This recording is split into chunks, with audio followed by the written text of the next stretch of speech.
Welcome to In Pursuit of Truth. This is your host, Sir Patricius Maximus. We are back once again. Q is back once again. It looks like things are about to pop on off any minute now.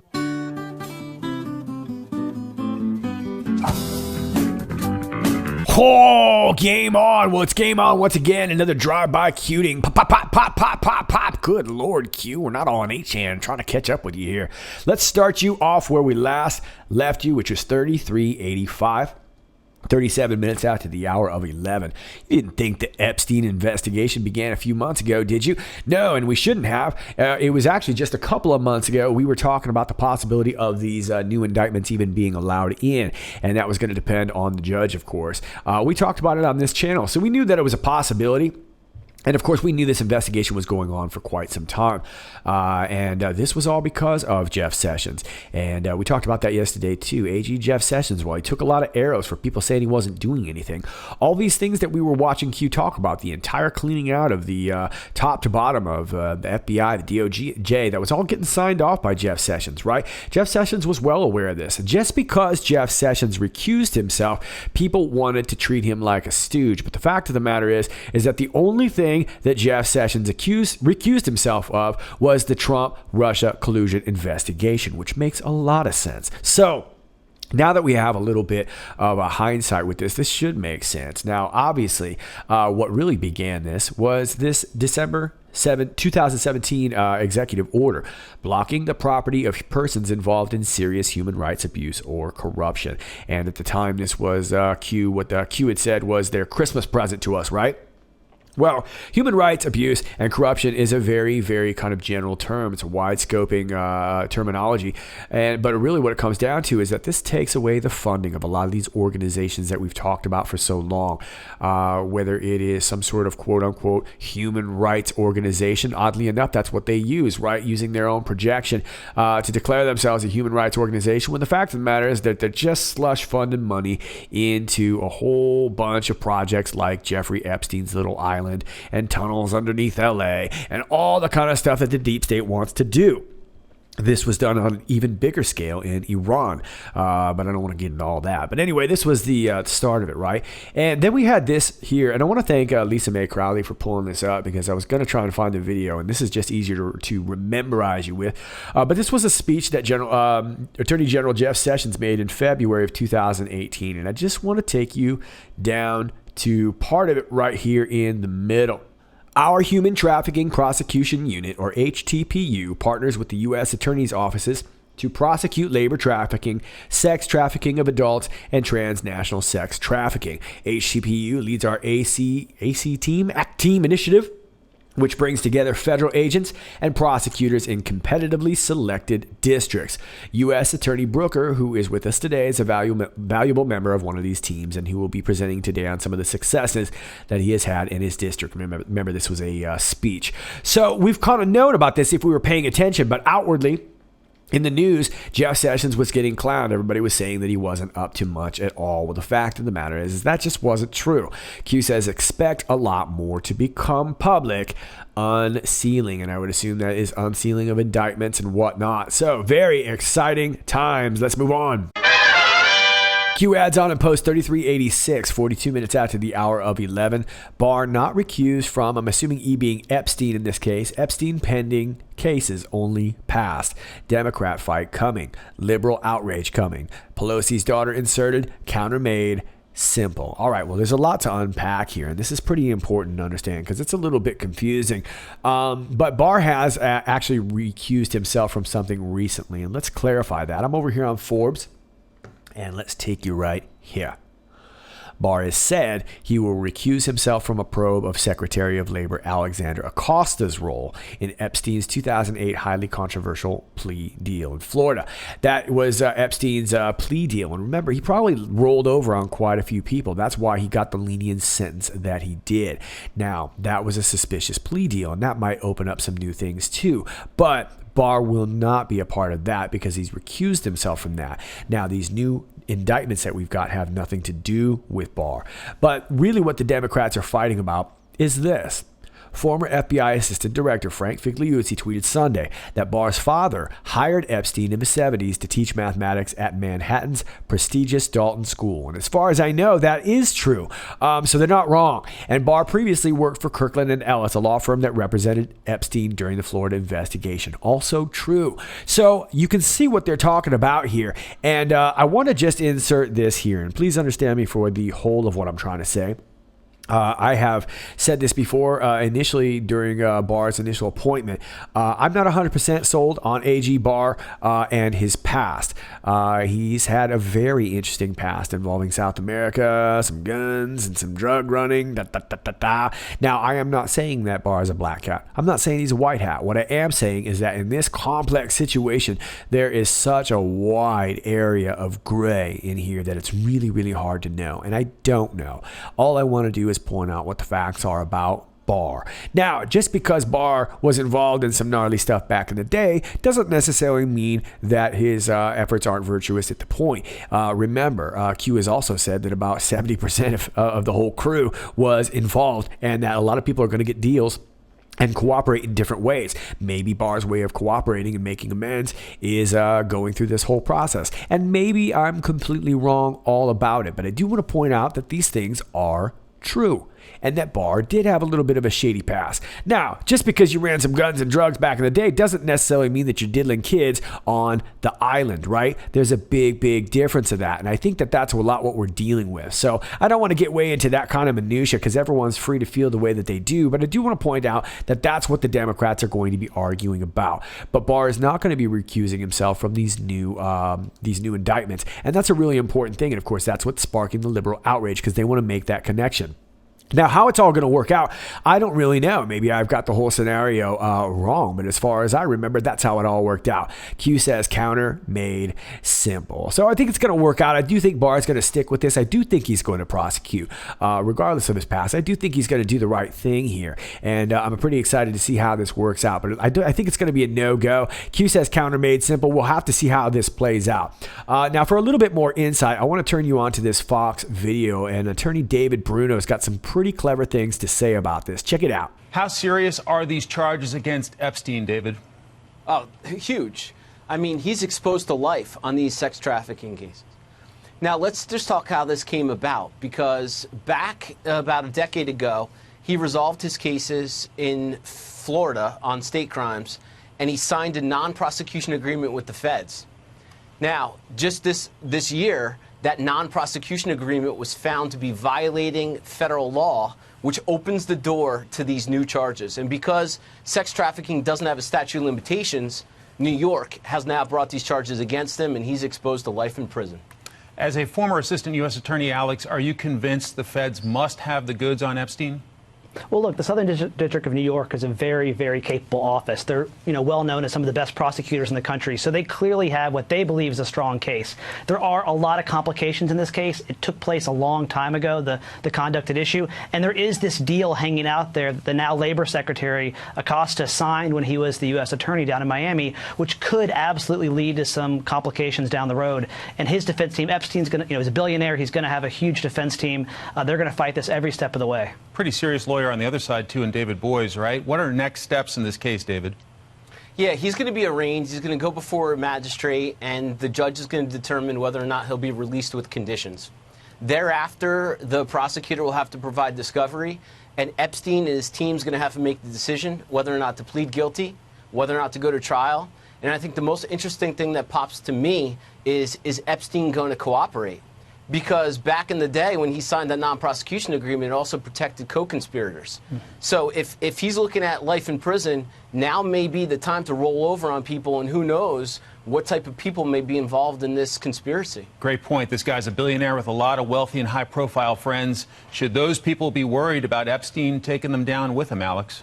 Absolutely. What's really interesting about this is that it's being done by the Public Prosecution Unit in New York. So these are folks who generally do corruption crimes, do economic crimes, and so they are very well adept at flipping people like this against folks sort of higher up the food chain. Epstein has really famous friends. He's hung out both the current President Trump and the former President Bill Clinton, and so if you're in his orbit and you were doing things that you shouldn't have back in the early 2000s, you ought to be very, very concerned right now. Does sex trafficking, which is the charge, require other people? So, David, would you expect the feds to be looking for alleged co-conspirators? Yes, absolutely.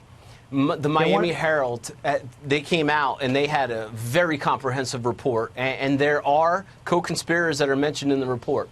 So if that report is true, there are many that have to worry about cooperation by Epstein. Okay, so that was a little bit long, but I think it was worth hearing. And that's exactly why we see here Christine Pelosi talking the way she's talking. This Epstein case is horrific, and the young women deserve justice. It is quite likely that some of our faves are implicated, but we must follow the facts and let the chips fall where they may, whether on Republicans or Democrats. So we don't really know, and I think that it's going to involve a lot of Republicans too. It's going to involve a lot of people. You've seen the logs. This has a ton of implications, and it spreads far and wide. And now that we truly understand this, we can really understand why these celebrities are railing against Trump the way they are, from Madonna to Bette Midler to Rob Reiner to whomever, right? These people are freaked out for very, very good reasons, because this went far and wide. And, Christine Pelosi is obviously going to try and shape the narrative so that we start looking the Republicans' way. But to be fair, there probably are a lot of Republicans that are going to be implicated. We don't know. It's going to be a lot of folks, but we've got the logs, right? And while we're at it, let's remember what else Christine Pelosi said. She'll cut your head off and you won't even know you're bleeding. No. Let's move on to 3387, 46 minutes after the hour of 11. Q gives us this link again. And, I know I don't play this a lot. It's about 5 minutes and 48 seconds video. I highly suggest that you check it out. I usually listen to it when Q links it. I'll listen to it at the beginning of my day and whatnot. There's a lot that you can always kind of go back over this. But I'm going to spare you some time. You can check this out. It's linked on the page, or I'll link it below. But this entitled, "This Video Will Get Donald Trump Elected." I'm sure most of you have already seen it. If you have not, I highly suggest checking it out. But this was sort of a roadmap, right? Q says, listen very carefully. Again, note past 2 years, note next 6 years. And of course, we're talking about the Donald Trump presidency. You were told what was going to happen. You were told what battles we face. Strategic, planned, Patriots in control. And there's that pesky little underscore right there, which leads me to think that we're talking about some sort of, I don't know if this is a reference to 8chan. I'm not sure if this is some sort of reference to just simple code. I don't know, but it involves something online, I imagine. But I just want to point out that we have an underscore right here. Patriots in control, which is panic for the deep state. Let's move on.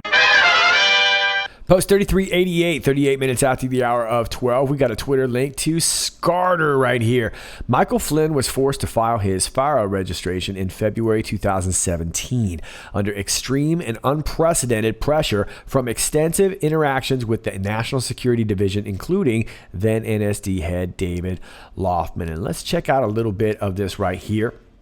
This is the article. The defense team for former National Security Advisor Michael T. Flynn has submitted a filing to the Eastern District of Virginia, fighting the government's most recent proposal to ask the court to deem Flynn a co-conspirator. So now they want to deem him a co-conspirator in the case of against his former partner.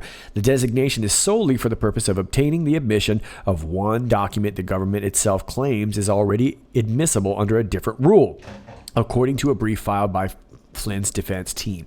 Okay, so this starts to get a little bit tricky here. The substantial briefing was filed in just the last few days in the case the government filed against Bijan Rafikian, Flynn's former consulting firm partner. It was only unsealed Tuesday.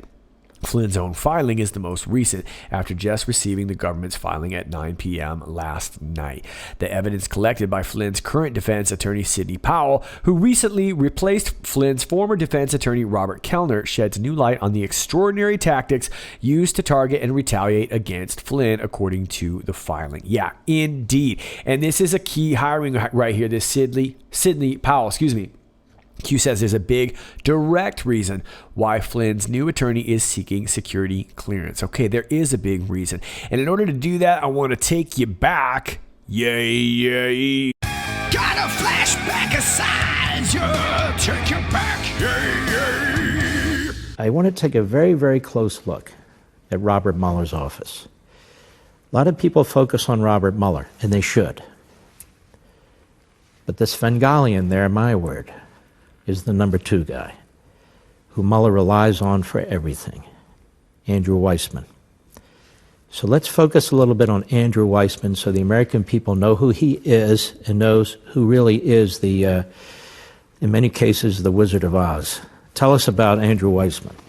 Well, I've called Mr. Weissmann the poster boy for prosecutorial misconduct because Mueller had a role in handpicking him for head of the Enron task force and appointing him to that position.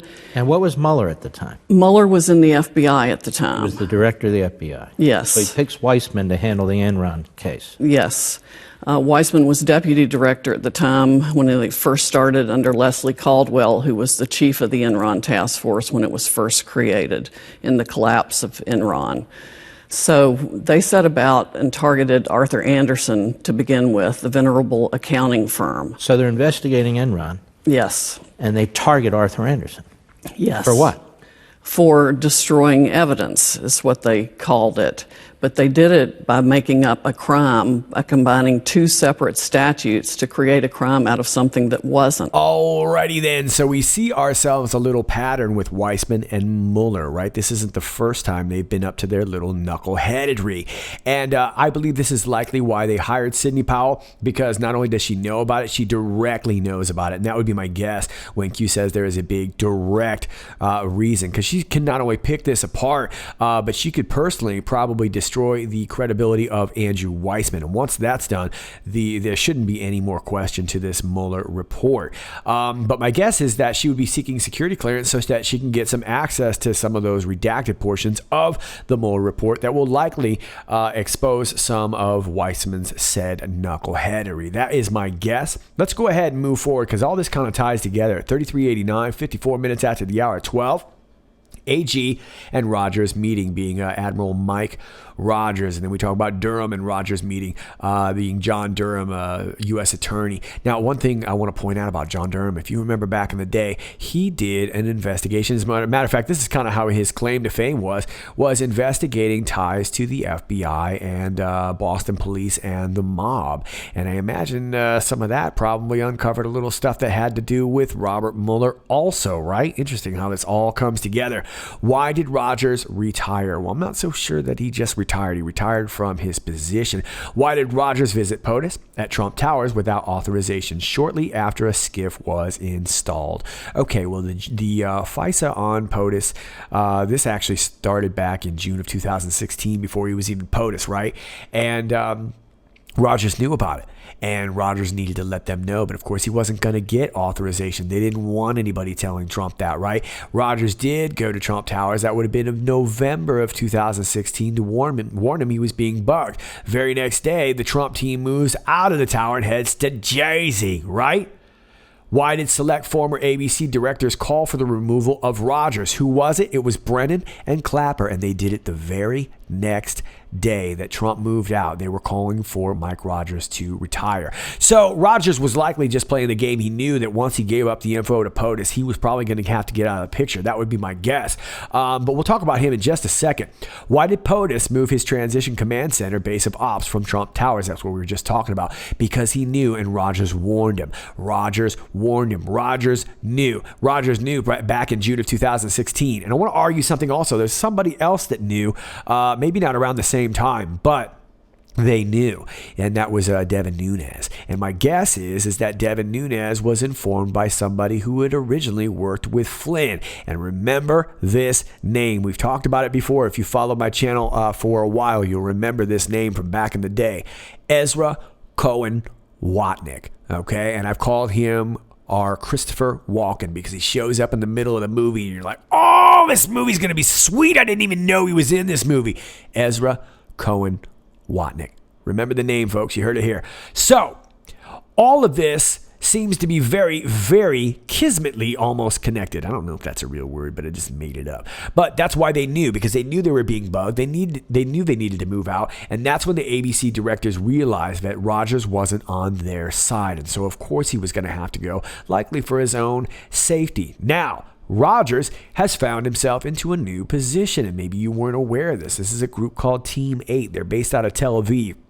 Now, I'm going to be honest with you. I'm not in love with this move, but it's an intel group. And so he hasn't really retired, if you will. He's just in the private sector now. And would you look at that logo right there? Kind of looks familiar. Yeah. Kind of looks like the 8chan logo.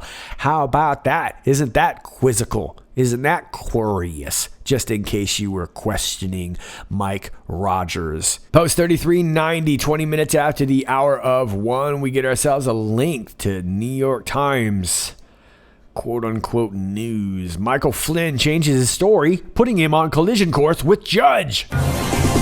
Deja vu, I just been in this place before. Higher on the street and the noise. Michael T. Flynn, the former national security advisor, backed off his planned testimony in a federal case against a former associate, according to court documents unsealed on Tuesday. Mr. Flynn had previously admitted that he lied on foreign lobbying disclosure forms submitted to the Justice Department, but now is blaming his former lawyers, accusing them of filing inaccurate forms without his knowledge. I suppose that would be another reason to want to change lawyers, right? He did not dispute that the filing itself contained false information. His latest gambit could provoke another dramatic and risky confrontation with the federal judge who delayed sentencing Mr. Flynn last year in a separate case so he could continue to cooperate with the government in the hopes of a lighter punishment. Well, I'm not so sure it's in the hopes of a lighter punishment. I think that it's in the hopes that he's going to be exonerated. And it was the latest strange turn in a prosecution that should have run its course without much drama after Mr. Flynn pleaded guilty in December 2017 to lying to investigators and agreed to cooperate with the special counsel's investigators. Okay, well, that would be a story that I imagine that the New York Times would like to spin, right? Now, let me just take you down here. Mr. Flynn's new position surprised prosecutors who had long planned to use him as a key witness against Mr. Kien in his trial that was set to begin next week in federal court in Alexandria, Virginia. Mr. Kien was indicted last year along with another man, Akim Alptepkin, as part of a federal investigation into Turkey's secret 2016 lobbying campaign to pressure the United States to expel a rival of President Recep Tayyip Erdogan. Prosecutors accused the two men of seeking to conceal that Turkey was directing the work and that high-level Turkish officials approved the budget for the project and were given regular updates by Mr. Alptekin about the campaign's progress. Mr. Flynn's firm, Flynn Intel Group, received a total of $530,000 for its work. Mr. Flynn pleaded guilty in December 2017 to lying to FBI agents about conversations with the Russian ambassador at the time about sanctions. Mr. Flynn also admitted to prosecutors for the special counsel, Robert S. Mueller III, that he had repeatedly violated the Foreign Agents Registration Act, the law requiring firms to register their work on behalf of foreign clients. Okay, well, there were quite a few people getting popped for that same very thing, right? Manafort, Podesta.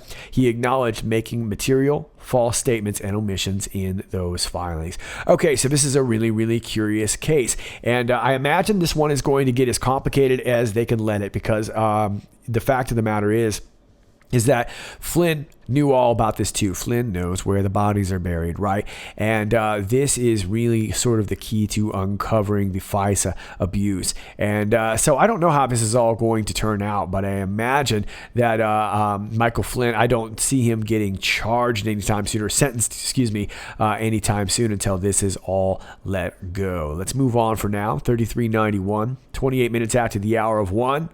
We can take it back to post 2611. Is JFK Jr. alive? No. Q says, when the fake news can attack you directly using facts. Q. All right, folks, little tough love here.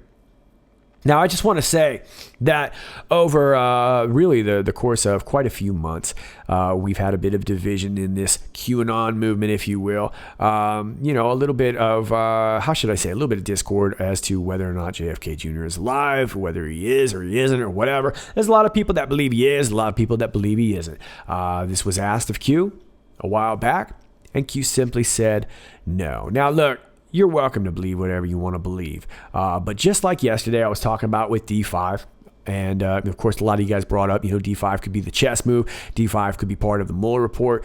There's a lot of things that D5 could refer to. And I think that that's great. I'm not here to debate about what you think D5 is. What I'm here to say is that if you don't know, it's probably not a good idea to shout it from the rooftops that something is something. And here's the problem that I had with this JFK Jr. stuff. It was not that people were out there trying to figure out if he was alive. I think that's a perfectly noble cause. There's a lot of people that follow this channel that believe JFK Jr. is alive and they want to go do research and stuff like that. And you know what? As somebody who does a lot of research myself, I say all power to you. I'm not going to get in your way. I'm not going to clown you. I'm not going to say anything like that. I don't think that's the case. But here's where I draw the line.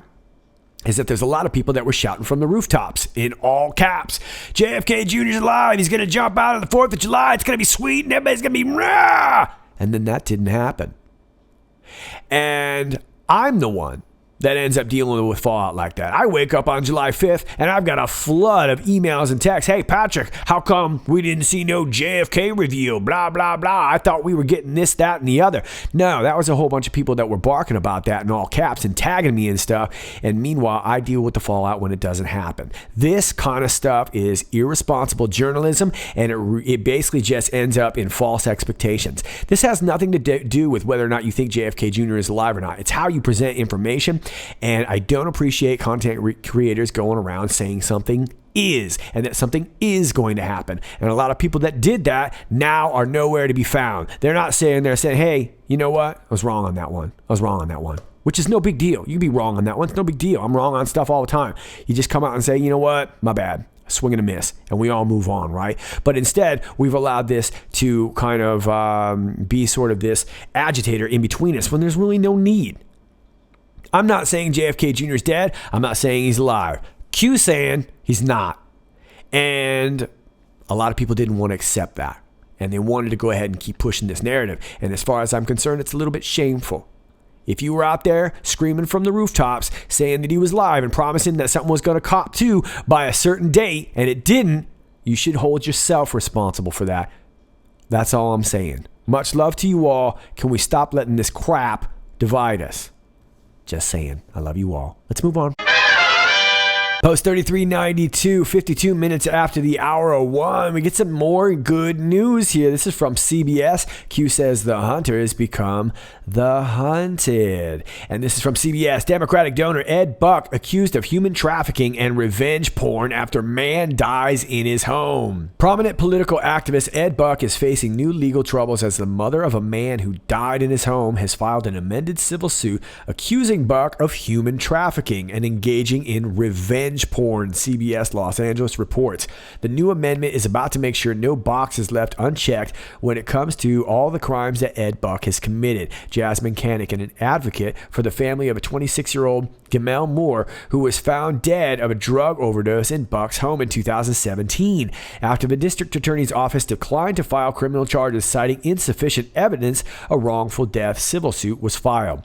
Now, attorneys for Moore's mother have filed an amendment to that lawsuit. It accuses Buck of human trafficking and engaging in revenge porn by making and sharing a video of his alleged meth-fueled sexual encounters with Moore. Okay, so this knucklehead, this is the second time that a young man has been found dead at this guy's home, and he spends big time money on the Democrats. And remember, we were just talking about Epstein and co-conspirators. This was already in the works. Like it says right here, it's an amendment, right? Have filed an amendment to that lawsuit, meaning more stuff was coming in. It accuses Buck of human trafficking and engaging in revenge porn. Okay, well, very, very interesting stuff, right? Because we got new charges on Epstein too. So I'm not sure if it's directly connected, but it sure wouldn't be surprising if this is all part of these new amendments, if you will, new indictments, and if this is somehow connected. But Ed Buck is a knucklehead. He likes the young folks, right? He likes the young dudes, likes to take pictures of them. And it says in January of this year, a second man died in Buck's apartment. Authorities ruled 55-year-old Timothy Dean died of an accidental meth overdose. Okay, so these young dudes are coming over to Buck's house and just accidentally overdosing while he takes pictures of them, right? And this happens to pop up just as we get these new indictments along with Epstein. So this is good news. This Buck dude is a knucklehead. He needs to get put away and throw away the key. Q says the hunters become the hunted. Let's move on for now. 33:93, 18 minutes after the hour of 2. We get taken back to this post from 12th of December 2018, post 2619.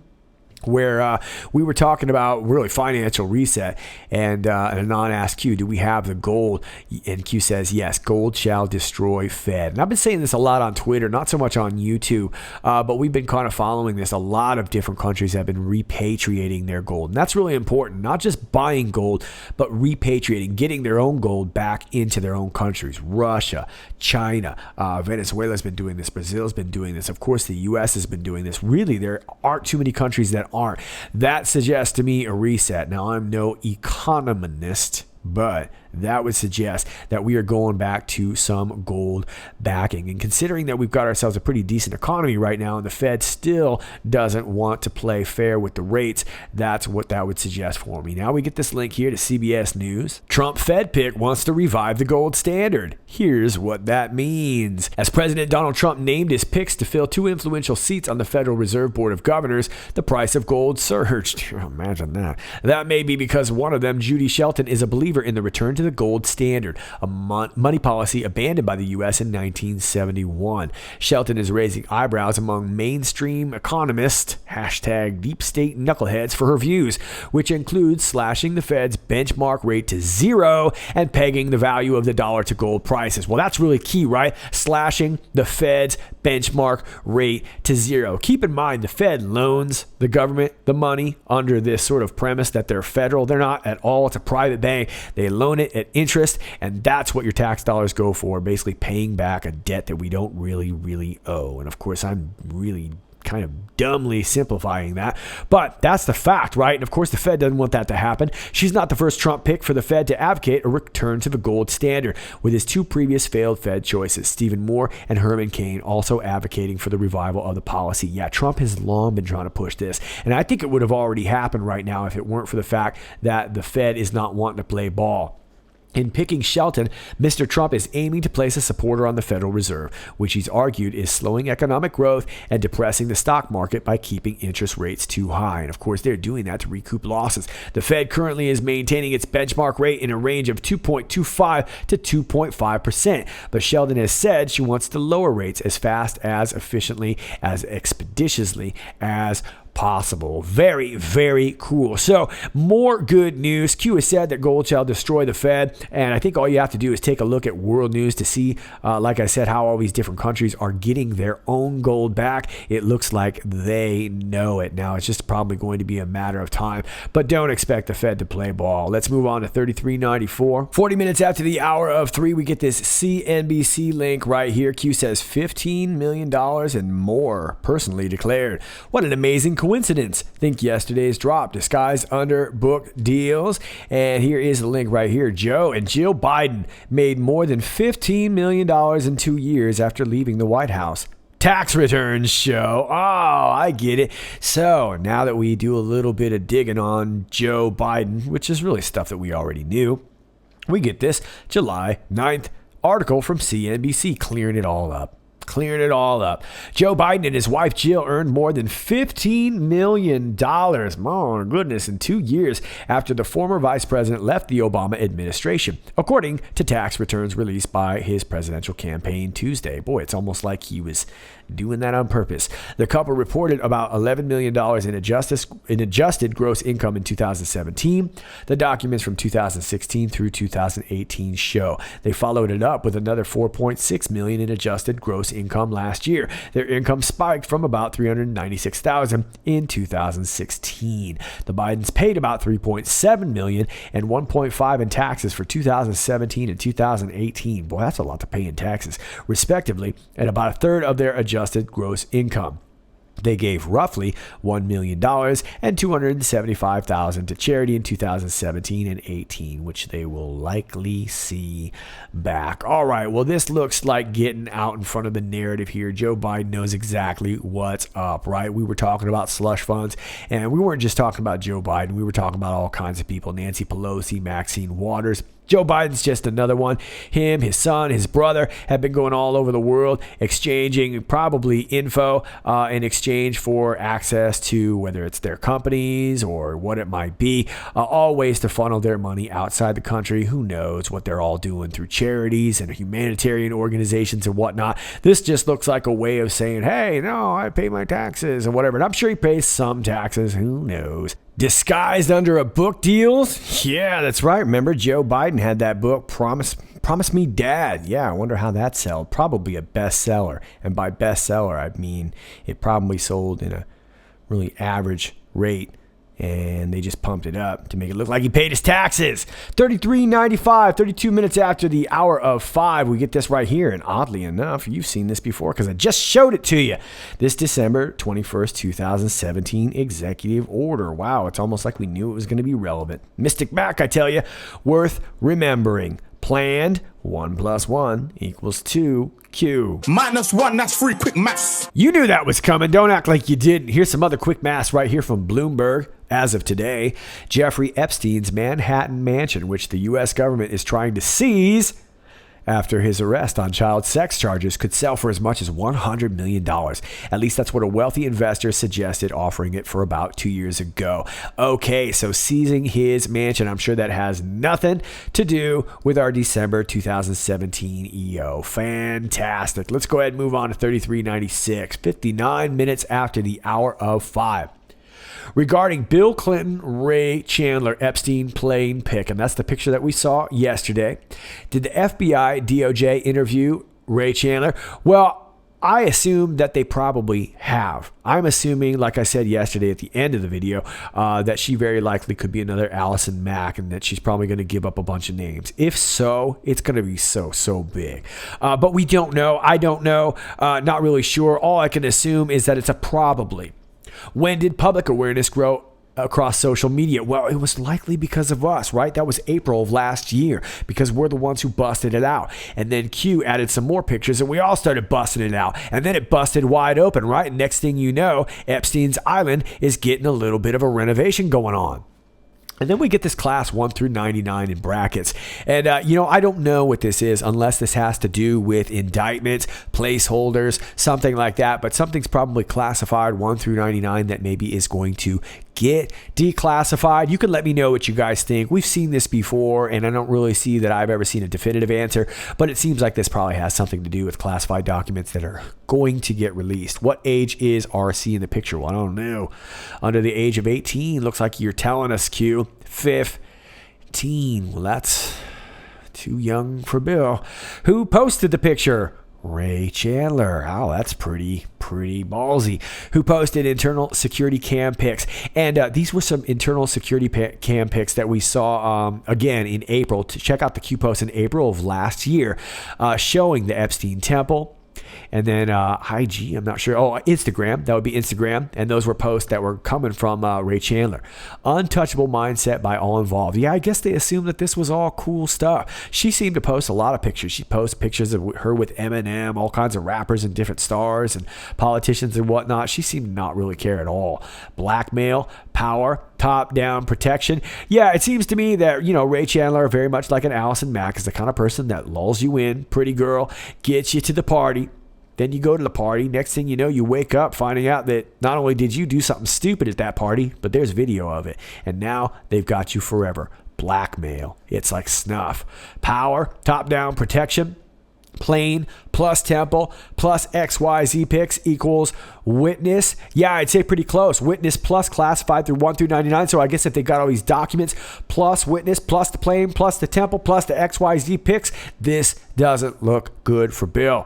Why did RC start or form a modeling talent agency? Well, I alluded to it yesterday, in particular in regards to we were talking about Victoria's Secret, right? What is Victoria's Secret? Well, these companies all have modeling going on. These people travel all over the world. They go to all the cool parties. They rub shoulders with all the top talents, top business agents, whatnot, politicians, celebrities, and it's one big party, right? And people like Ray Chandler, you're going to never see coming. And in a modeling and talent agency, you can recruit lots of what? Lots of young kids. Why was RC and Epstein and the M Temple, I'm assuming Moloch Temple, highlighted in the past? Dark to light. These people are sick indeed. Let's move on. 3397, 35 minutes after the hour of 6, we get taken back to February 24th, 2019. This was a graphic regarding Bill Maher. And if this is dated the 24th of February and you're not familiar with Bill Maher's story, I suggest you watch my video from February 25th. Yep. Those who are the loudest. And what they're pointing out here is that Bill Maher's production company is entitled Kid Love Productions, which is creepy. And then we get this Twitter link right here, and it just takes you to Bill Maher's Twitter. No particular tweet, just to the Twitter page. But what Q's pointing out here is no joke and or reference regarding Epstein. Yeah, if anybody would normally joke about that stuff, it would be Bill Maher, right? No attempt to connect back to POTUS. Nope. Silence. Hunted. Yeah, Bill Maher knows, all right? And the Kid Love production thing is not the only sketchy thing about him. There's a lot of sketchy things about Bill Maher. There's also pictures out there, as you know, of him wearing those bright red shoes. Yeah, the same shoes that the Pope wears. Same shoes that Tony Podesta wore at his birthday party with all his buddies that were also wearing the same shoes. But they weren't just wearing the same shoes. They were wearing the same exact shade of red. And ladies and gentlemen, this is really, really weird. I'm just going to sum it up in one little bit here. Those red shoes likely come from the skin of our children. Okay, I know that sounds horrible. Most of you probably already know that already, but if you don't, that's what I'm alluding to here. Watch the video from the 25th of February, but Bill Maher knows what's up, okay? He's a knucklehead. He's one of them, and this isn't why he's joking. Normally, anybody who knows Bill Maher knows that this would be the perfect topic for him to go after, but he knows. He knows particularly not to go after the POTUS because all it takes is for stuff like this to start getting out. And he already knows it. Bill Maher follows Q. He's not stupid. He's a jerk, but he's not stupid. 3398, 40 minutes after the hour of 6. Q adds on here with this picture. This was, I want to say late last year. Bill Maher came out clowning Q. You can see the Q on the laptop right there. He's pretending to be Q. I don't know. You look dumb. You look like one of those Keebler elves. This is dumb. This is not dumb. Q says not so funny now. It wasn't funny then either, to be honest with you. This is dumb. This is dumb. You're dumb, Bill Maher. Anyway, we're coming for you. 33.99. 7 minutes after the hour of 10, we get this YouTube link right here, and I'm going to show it to you for a second. It's basically a preview of Epstein Island, but I want to go ahead and talk about this here. Welcome to Epstein Island. Ask yourself, is this normal? What does a temple typically symbolize? Well, something religious, I suppose, right? What does an owl symbolize? Well, I suppose kind of a wisdom there. But Moloch is long been known as a satanic symbol. I'm not one of those big symbolism guys. I know a lot of you guys are really into that stuff and know a lot about that stuff. But it's a dark, dark thing. And the owl is the same symbol that you see at Bohemian Grove. It's basically the Moloch is what they're talking about. Tunnels underneath. Yeah, we know there's tunnels underneath. How many channels captured on RC's pic? I believe they had 16 channels on that picture. Ray Chandler submitted an Instagram pic. We'll look at it in a second. And I believe there were 16 channels on there, meaning that we would probably have 4x4 rooms. Rooms indicate size. Hallways shown. Classified 1 through 99. So we're again referring to whatever it is, whether it's on a server, on a laptop, whether they're documents, whether they're pictures, I don't know. But whatever it is featured in here. Symbolism will be their downfall. These people are evil. And here is the video. We're just going to skim through it because not only will I get hit for copyright because of the song, I've been hit for copyright on the exact same song. So I know. Anyway, they show right here, this is Epstein's Island, and there's the tunnel entrance right there. It's a beautiful island. It's a shame of what they've done with it, right? We're just going to kind of skim through here. It's just an aerial view. But as you can see, there seems to be a few different kind of stations here, whatever, with roads connecting in between. Not sure if that's a tennis court, if there's something else there. And there's that temple right there, satanic-y looking temple. And it really looks out of place. That knucklehead should never have an American flag flying on this island. There it is right there. There's your temple looking all pharaonic right there. My goodness. And then you can see Moloch right there. I've always maintained that it doesn't look like Moloch, but clearly I'm wrong. But yeah, there it is right there on the top of the temple. So this is super satanic-y looking. That's just weird. It's just weird. Anyway, there you go. There is your island. Now, let's move on to the next post. 3,400, 13 minutes after the hour of 10. We get this graphic right here, and let me blow it up over here. There you go. And you can see the stories that we were talking about coming out. We saw the Q post from the 8th, where Q simply said Flynn news coming, and we most certainly saw it right here, right? July 9th, July 9th, July 9th. They're all coming out. Same thing. We read the Sarah Carter. We read this one here. We didn't see this one from Hannity, but the Flynn news is coming out, and that's got the deep state in a panic. Post 3401, 19 minutes after the hour of 10, we get this picture right here. Let me blow it up over here. This is the Instagram from Ray Chandler. As you can see, the 16 channels here. And yeah, it's hard to really tell. Can't really tell. This looks to be a woman right here. I honestly, and then there's a whole bunch of people in this room. It's kind of hard to tell. I'm not really good at breaking down these pictures or whatever, but this is what we're talking about. The Anon says 16 channels, 4x4. And Q says, note 2013 on the bottom. Date important. Yeah, it's July 19th, 2013. So why is it important? Well, I imagine it has something to do with the Epstein flight logs, right?